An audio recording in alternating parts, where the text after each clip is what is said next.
Hello money talkers, welcome to my channel money talks with Payal. So Ibull real estate की जो share है आज crash हुई, उसको लेके हम लोग इस वीडियो में कवर करने वाले हैं और बहुत ही इंपॉर्टेंट वीडियो ये होने वाली है। अगर आप इसके शेयर्स को होल्ड करते हो या फिर अगर आप प्लान कर रहे हो कि अभी बहुत अच्छे डिस्काउंट में मिल रहा है तो क्या हम इसको ले ले, तो वही हम यहाँ पे डिस्कस करेंगे। तो आज के दिन आईबुल रियल एस्टेट की जो शेयर है वो 14.44% नीचे क्लोजिंग दी है। पिछली क्लोजिंग इसकी 121.20 पे थी, आज इसने क्लोजिंग दी है 103.70 पे। तो ये जो गिरावट है, क्या ये आपको अट्रैक्टिव लग रहा है, क्या आपको इस वक्त लेना चाहिए?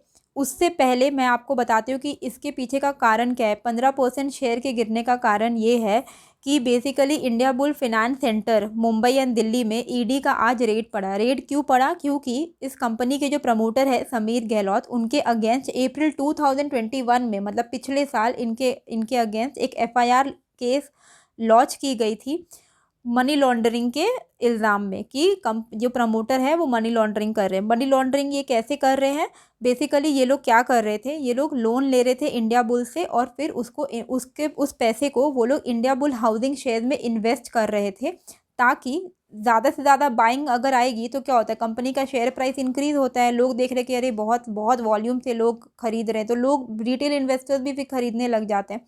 तो इससे क्या हुआ, उनका जो इंटेंशन था वो कंपनी के शेयर प्राइस को इंक्रीज़ करने का था।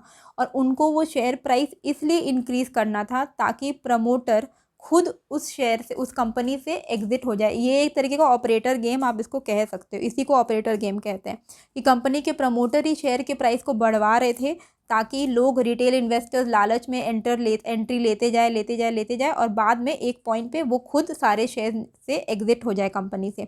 इसको सपोर्ट करते हुए मैं आपको शेयर होल्डिंग पैटर्न भी दिखाना चाहती हूँ। तो अगर आप शेयर होल्डर पैटर्न देखोगे तो यहाँ पे आप सिर्फ प्रमोटर होल्डिंग पे थोड़ा फोकस कीजिएगा। तो जून 2021 में इनके पास 12% के करीब की होल्डिंग थी। सितंबर 21 में इन्होंने रेड्यूस कर दिया थोड़े बहुत शेयर, मतलब 50% इन्होंने अपने शेयर बेच दिए।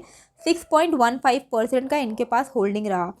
दिसंबर 21 यानी जो Q3 अभी जो इन्होंने एक रिज़ल्ट अपना पोस्ट किया, Q3 रिज़ल्ट, उसके बाद जो शेयर होल्डिंग पैटर्न जो रिवाइज होकर डिक्लेयर की गई, वहाँ पे आप देख सकते हो प्रमोटर की होल्डिंग ऑलमोस्ट ज़ीरो हो चुकी है। मतलब सारे प्रमोटर्स ने अपने शेयर्स को बेच के, अब जब शेयर एकदम पीक पे थी, अपने 52 वीक हाई पे थी, 190 198 आई गेस उसका हाई था, उस लेवल पे वो बेच के एग्ज़िट हो गए हैं।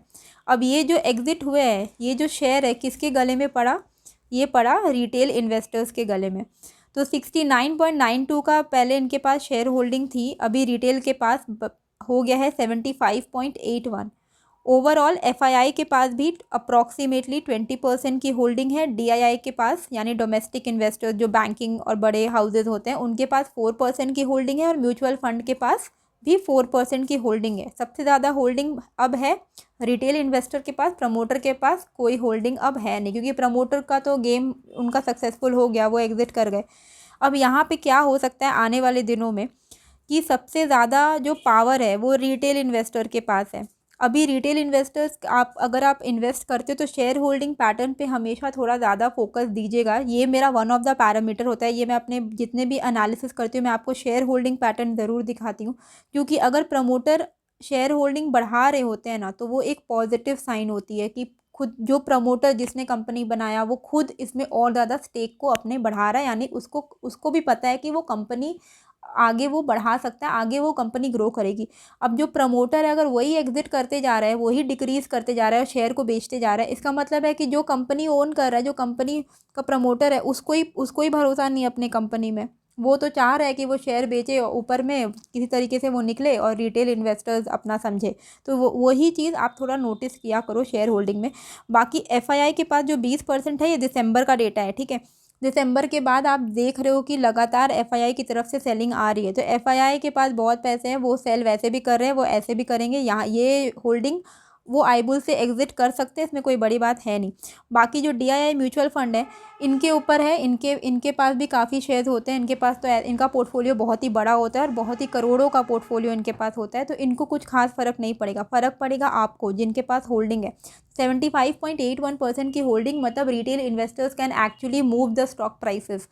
ज़्यादा से ज़्यादा लोग, अगर अभी जैसे अभी क्या होगा, एकदम एक ही ट्रेंड में चलने लग गया, क्योंकि 75.81% रिटेल के पास है, अभी पैनिक आ गया है, पैनिक की वजह से लोग सेल करते जाएंगे, उसी भेड़ चाल में बाकी सारे रिटेल इन्वेस्टर्स भी बेचने लगेंगे और शेयर प्राइस और ज़्यादा फर्दर फॉल करते जाएगा। तो उसी हिसाब से इसी फंडे को ध्यान में और लॉजिकल, अगर आप लॉजिकली वे में सोचोगे तो ऐसा ही लग रहा है। मुझे तो नहीं लगता है कि ये शेयर अभी रिकवर हो जाएगी। ये शेयर में पैनिक सेलिंग अभी है, ये पैनिक मोड में आ चुका है, ये और ज़्यादा गिरने के इसके चांसेस हैं।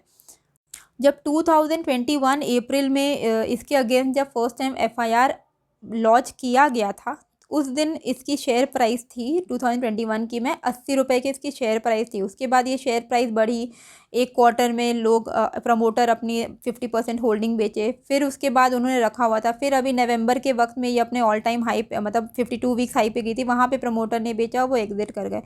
ओवरऑल अगर आप इसका चार्ट देखोगे 5 ईयर का, ये बिल्कुल भी सही चार्ट है नहीं। आप देख सकते हो किस तरीके से वोलाटिलिटी इस शेयर में रही है। और ये मैं आपको बहुत बार बोलती हूँ कि किसी भी अच्छे शेयर में अगर आप इन्वेस्ट करना चाहते हो और आपको जानना है कि कंपनी ग्रो कर रही है या नहीं, तो उसका 5 ईयर का चार्ट खोलिएगा। Chart should be like this. और ये जो चार्ट है ये टिपिकल एग्जाम्पल है कि कैसे शेयर्स में इन्वेस्ट नहीं करना चाहिए। इस तरीके का अगर चार्ट बनता है ऐसा ऐसा ऐसा ऊपर नीचे, तो ऐसे शेयर में बहुत ज़्यादा, मतलब रिस्क बहुत ही ज़्यादा होता है और ऐसे शेयर के गिरने के चांसेस भी बहुत ज़्यादा होते हैं। अगर कोई शेयर, अगर आप लॉन्ग टर्म में आप देख लो TCS, इन्फोसिस टाइप का शेयर उठा के, आपको कम, पिडिलाइट देख लो, एशियन पेंट देख लो, आपको ऐसा नहीं दिखेगा, धीरे धीरे धीरे धीरे बढ़ता ही हुआ वो दिखेगा। तो ठीक है, स्लो मूव करे पर अच्छा मूव करे, वैसे शेयर में इन्वेस्ट करना चाहिए। और इसकी फिनेंशियल ट्रेंड भी आप देख सकते हो कि प्रमोटर भी देख ही रहे थे, इनकी जो रेवेन्यू है, इनकी जो प्रॉफिट है वो रिड्यूसिंग मोड में है, धीरे धीरे गिर रही है। अब आने वाले टाइम में आपको क्या करना चाहिए, तो सिंपल सी बात है। देखो, अगर आपने बहुत हाई लेवल पे लेके आप फंसे हुए हो, तो आप सोच रहे हो कि मैं इसको एवरेज कर लूँ, तो मेरे हिसाब से ऐसे कंपनी में एवरेज करने से बेटर है कि वो पैसे जो आप इसी कंपनी में लगाना चाह रहे हो, उसकी जगह आप किसी अच्छे ब्लू चिप स्टॉक में लगाओ। वैसे भी मार्केट सिनारियो सही है नहीं, तो ऐसे सिनारियो में आईबुल अगर अभी गिरी है और मार्केट सिनारियो ऑलरेडी बहुत ही ज़्यादा टेंस्ड चल रहा है, टेंशन में चल रहा है, तो वैसे हालात में अभी शेयर प्राइस और फॉल होने के चांसेस मुझे दिखते हैं। तो उससे अच्छा है कि आप किसी large cap blue chip stock में लगा के अपना लॉस रिकवर करो। और अगर आप होल्ड कर रहे हो तो होल्ड ही करो, मतलब लॉस में मत बेच के निकलो। और आप वो जो पैसे जो आपको एवरेजिंग में करने हैं वो आप दूसरे स्टॉक में लगा सकते हो। अदरवाइज़ आप एकदम वेट करो, अभी और गिरने का इसको वेट करो। और अगर 85 लेवल पे आता है ये, तो वहाँ पे जाके आप इसमें एवरेजिंग कर सकते हो चाहो तो। लेकिन इसके फंडामेंटल्स उतने अच्छे हैं नहीं कि इसी स्टॉक को आप लॉन्ग टर्म होल्ड करने के सिचुएशन की वजह से आप इसको एवरेजिंग करो इसी स्टॉक में। तो बेटर है कि आप दूसरे स्टॉक से इसके लॉस को रिकवर करो। तो आई होप आपको ये अच्छी लगी होगी वीडियो। और अगर जो नया एंट्री लेने का सोच रहे हैं, तो मैंने बताया ही नहीं कि जो लोग न्यू एंट्री लेने का सोच रहे हैं उनको लग रहा है कि 15% एक दिन में गिर गया, न्यू एंट्री लेते हैं। तो देखो, फंडामेंटली अच्छी स्टॉक उतनी मुझे ये लगती नहीं है कि इसको मैं इन्वेस्टमेंट पर्पज़ से लूँ। लेकिन अगर ये सही में अगर ये 80 और 85 के साइड में आती है, 80-85 के, तब आप जो एकदम न्यू इन्वेस्टर्स हैं, मतलब फर्स्ट टाइम जो इन्वेस्ट करने वाले हैं आईबुल रियल एस्टेट में, तब वो लेके एकदम शॉर्ट टर्म का ट्रेड ले सकते हैं उस वक्त। अभी तो बहुत टाइम है उस चीज़ में। एज ऑफ नाउ मुझे नहीं लगता है कि किसी को भी इसमें न्यू एंट्री लेनी चाहिए। जो एग्जिस्टिंग शेयर होल्डर है वो भी ना ले, जिनके पास नहीं है शेयर वो वैसे ही बहुत अच्छे तरीके से बचे हुए हैं, उनको तो वैसे भी नहीं लेना चाहिए। और सेल करना है तो लॉस आप दूसरे स्टॉक से, अच्छे स्टॉक से रिकवर कर लो।